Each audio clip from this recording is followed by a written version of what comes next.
يبي سؤال سريع عن الشعر والبشرة. نعم. أشياء زينة للشعر والبشرة. أول سؤال. أول شيء الشعر شيء مو بالشعر يعني تطويل تساقط. أي نعم. أكو شغلة اسمها الشيكاكاي. الشيكاكاي هذه ضرب من ضروب الأكاسيا، شجر الأكاسيا معروف اللي موجود في الهند ودول شرق آسيا وسريلانكا. الأكاسيا هناك يطرح ثمرة صايرة كأنها شيش كباب.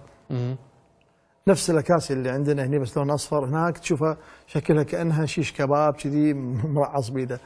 هذه الأكاسيا الثمرة هذه زين لو تطحنها تفركها بيدك تشوفها كأنها شامبو صارت.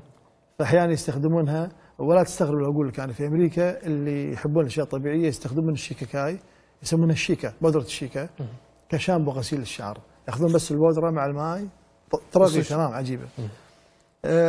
لها طريقة ثانية علشان إنبات الشعر، تساعد في إنبات الشعر. إذا كان الشعر مثلا تساقط بكثرة وصار فراغات يخلطونها مع زيت الخردل، زيت الخردل العادي زين، فيحطونها على شكل ماسك لمدة ساعة وبعدين يغسلونها بالماء.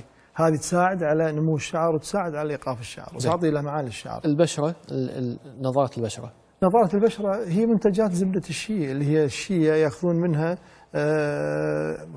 مثلا خلينا نقول شوف كل 50 جرام من زبدة الشيا زين يضيفون إليها تقريبا 10 إلى 15 نقطة من زيت المرة، زيت المرة الصافي.